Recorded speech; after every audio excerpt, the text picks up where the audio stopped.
What's going on, guys?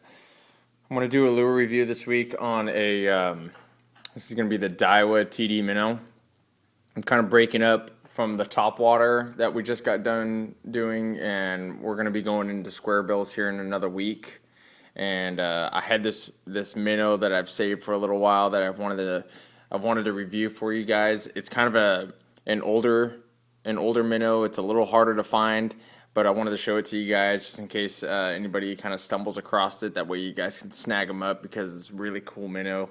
And just in case you ever find it, you can snag it up off the shelf and find yourself a little hidden gem. So let's take a look at it. Okay, guys, so the Daiwa TD Minnow has a few different styles. For this review, I'm going to be focusing on just one, which are the two that you see in front of you. I even saved the package just so you guys can see what they look like. Now the TD Minnows, they all come with this different packaging. This is their older. This is the Daiwa's older packaging. So if you guys ever see these, then you're gonna find something pretty good. They're right on par with like the Lucky Craft stuff. In fact, something that I'll share with you that I found online from bassdozer.com. They're saying that this lure designer, I think his name is pronounced Seiji Kato, designed this lure, and to his credit, I guess he's designed the Pointer by Lucky Craft, the Stacy by Lucky Craft. I guess he's worked on other crankbaits with Lucky Craft as well. He is working on different crankbaits with Jackal. So the guy's got a lot of good lures under his belt. And so bottom line, this is gonna be a very high quality bait. I picked it up for really, really cheap too. And from everything that there's not a lot of literature on the internet about it, so but if you find something about it, because everything that I did find on the internet was that they're hard to find and they're pretty desirable. So if you guys find this gold and black packaging, just take a second and check it out, because I think you guys might be pretty happy to find what you might be pretty happy to see what you're gonna get. So this is what the back of the package looks like. So I've been holding on to these packages for months, you guys. I've been trying to do this review for a while, and I'm so happy to be able to get rid of them now. So anyway, I'll go over the specs of this minnow with you. This is the 1121 SP. It has a weight of 9/16 of an ounce and a length of 4 3/4 of an inch, and it has a diving depth of 3 feet plus, and it is suspending. Now for me, I found that it's more of a slow floater. I mean, it's a pretty genuine suspend, and I definitely wouldn't put it in the floating class, but it does have a slow float to it, kind of like an X-Wrap. Like they'll slowly float up to the top. So, and it's a very shallow diving crankbait, or ripbait, which is why I like it, because I was looking for something that had a really small lip on it, but that had a good darting action, and then I saw these and started reading into them, and I went back and picked them up. One of the coolest things you're going to find out about this is this weight transfer system. You can see through this bait a little bit. You see this big tungsten barrel in the middle of it that's on this wire, and it just slides very extremely smooth from front to rear. Now when it's in the back, obviously it's going to help for casting, and then when you start cranking it, it's going to go to the front and it's going to help it rake forward like that, which is the profile that the fish like to see for whatever reason that is. This thing casts a mile, and it casts like a bullet. It's probably one of the longest casting lures that I have. If I want to unravel my bait caster, this would probably be one of the lures that I would choose, like this or a spook or something like that, something that I can cast, 180 feet, 200 feet. This thing casts a long ways. So for me to say that it's one of my best casting lures, let alone be a jerk bait, that's something to be said. So you're going to get a lot of work out of this bait from a single cast. and I think it is tungsten in there, and it's got two bushings on either side of it. You can barely see them. They're kind of greenish on the rear and on the front, so that's why you don't really hear any clicking when it goes from front to back. So that's pretty cool, and there's no rattles in this thing at all. It's got a little tiny ball up front right behind the eye. And while we're up front here, you can see that it's got these 3D holographic eyes, and this one's got that shad dot on it, and it's got some pretty good detail on it with the it's got some raised gill plates on it, and it has etched scale pattern. This one says Daiwa TD Minnow SP on it. Relatively large, very sharp hooks. I wish I knew the size of these. I would say that they're like number 2, but I'm really not sure. I'll hold it up to a Stacy 90, and then somebody can probably tell me what size they are. I think the Stacy 90s are like number 5, so I would guess that these are probably number 2s. So anyway, I'll go over the colors with you for a minute. This got 2 different colors here. This color that I'm holding in my hand is called translucent minnow, kind of like a ghost minnow hitch type of color. It's got a brown back, and it's got this really cool transparent pearl side on it.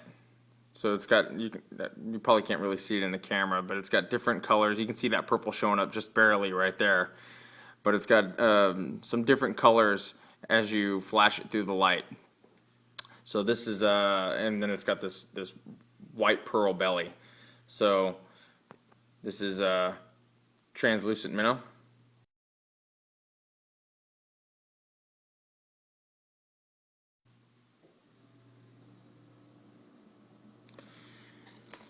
The next one we have here is olive back. Olive back is kind of like an IU color, I think. It's got this greenish brown back fading into a stark white side, and kind of like the same belly. And then it's also got this gold painted right behind the gill here. Looks like it's just airbrushed on there, just like a little dot. And so this is olive back.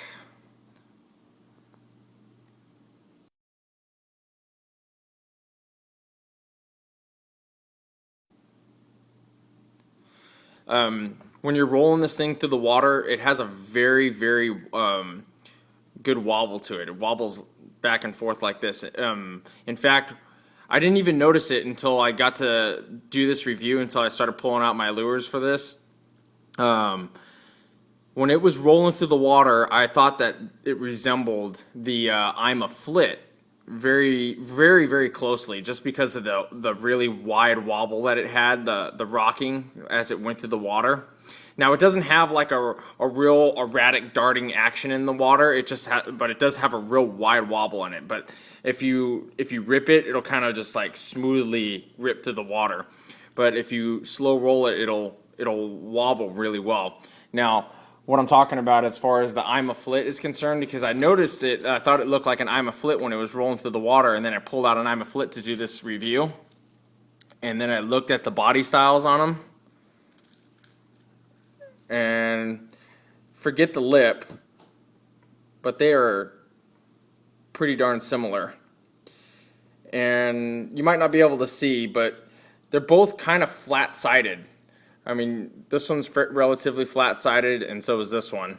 They've got some curved corners on them, but they're both relatively flat-sided. Obviously, the I'm a Flit 120 is a little bit bigger, but it's a relatively flat-sided rip bait. So you've got a flat side here, and a flat side here. This one's a little bit more rounded on the top than the I'm a Flit, but this one also has a much shorter diving lip on it than the I'm a Flit. Excuse me. And it comes up to a smaller point on the bait as well. Take a look at that bill. Now keep in mind, I picked this thing up for 2 reasons. The first reason why I even picked it up to begin with, why I even took it off the peg in the store, was because of the lip, because I was looking for something that had a relatively shallow diving lip on it so I can fish it more efficiently in some of the ponds that I fish, just because in some of the spots and some of the ponds that I fish, they're 5 feet shallow. So I want to be able to not get hung up on the bottom. So, and I saw that short diving lip there, and I figured that it would be a relatively shallow diver. And then when I went and I started looking them up, and I started finding out how quote unquote legendary they are, and how desirable I guess they are, I had to pick it up. So, and this one, it just has a round split ring on it. But anyway, the bill might leave something to be desired for some people, just because of the fact that it looks like it might be easier to break.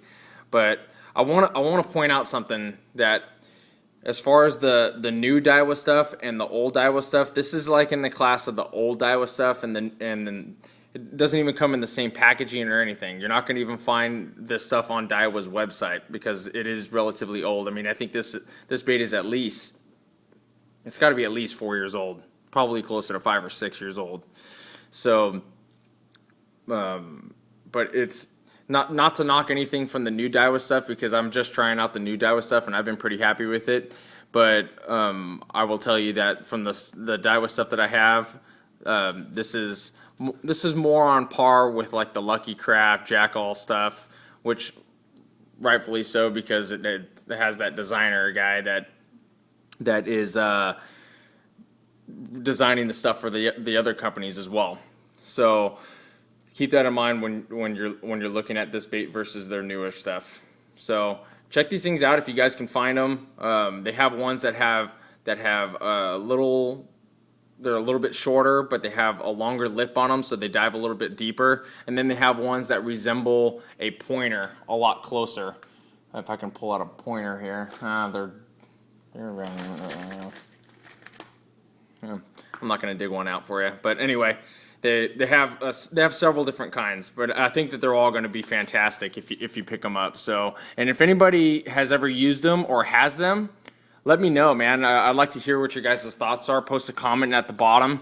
I'd really love to hear what you guys have to say about them. So post a comment at the bottom. I'll be happy to answer any questions that you guys have. And if I don't know the answer, I'll be more than happy to try to find out. All right, guys. I will talk to you next week. Thanks. Hey, guys. How many times am I going to forget to do this?